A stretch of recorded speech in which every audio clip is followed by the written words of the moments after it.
6 మాటలు చెప్పాను నేను. నిత్య జీవం లేని వాడి పరిస్థితి ఏంటో. 6 words. I will repeat all 6 of them. 6 మాటలు చెప్పాను. 1 తీర్పు, 2 నాశనము, 3 ఉగ్రత, 4 నరకము, 5 మరణము, 6 చీకటి. సో, ఇది అంటే నిత్య జీవము లేకపోవటం అంటే ఏంటంటే, ఇగో ఇవి కలిగి ఉండటం అన్నమాట. ఎవరిలో అయితే నిత్య జీవము లేదో, ఎవరైతే సత్యవంతుడైన, అద్వితీయుడైన, సత్యవంతుడైన దేవుడి దగ్గరికి రారో, వెలుగు దగ్గరికి రారో, నాకు జీవము వద్దంటారో, వాళ్ళకి దేవుడు ఏమిస్తానంటున్నాడు?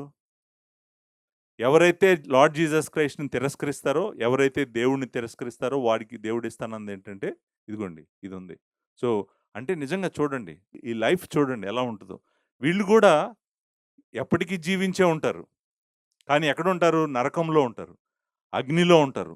కాలుతూ ఉంటారు. భయంకరంగా పండ్లు కొరుకుతూ ఉంటారు. చీకటి. అగ్ని, చీకటి 2 ఊహించుకోండి. 2 కాంబినేషన్ అదనమాట. అసలు ఊహించుకోవటానికి కూడా భయమేస్తదనమాట. అక్కడ నిత్యము ఉంటారు వాళ్ళు గూడా.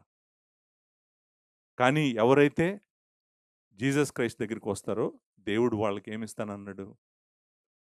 నిత్య జీవమును ఇస్తానన్నాడు. నిజంగా దేవుని దగ్గరికి రావటంలోనే విషయం అంతా ఉంది. నేనంటాను ప్రతి ఒక్కరు గూడా, మనలో ఉన్న ప్రతి ఒక్కరం గూడా పరిగెట్టుకుంటూ, పరిగెట్టుకుంటూ, పరిగెట్టుకుంటూ సిలువ దగ్గరికి రావాలి. అంతేకాదు తండ్రి అయిన దేవుడి దగ్గరికి రావాలి. అయ్యా! ఆ జీవము నీలో ఉంది. ఆ జీవం నాకు కావాలి. నువ్వుంటే నాకు చాలు. నేను మరలా చెప్తున్నాను. పరలోకం ఎళ్ళాలి, పరలోకం ఎళ్ళాలి అని చెప్పి ఆలోచించేవాళ్ళు మీరు ఆలోచించండి. పరలోకం ఎళ్లి ఏం జేస్తారు? బంగారపు వీధుల్లో నడిచి ఏం జేస్తారు? జీవజలములు దాగి ఏం జేస్తారు? మనకు కావాల్సిందేంటో తెలుసా? మనకు కావాల్సింది దేవుడు. ఆయన ఎక్కడుంటే మనం అక్కడుండాలి. ఆయన ఏం జేయమంటే మనం అది చేయాలి. నిజమైన నిత్య జీవం ఏంటంటే దేవుడుండాలి మనకి. దేవుడు కావాలి అని వెతికేటువంటిది నిజమైన నిత్య జీవము. అది తండ్రి అయిన దేవుడిలో ఉంది.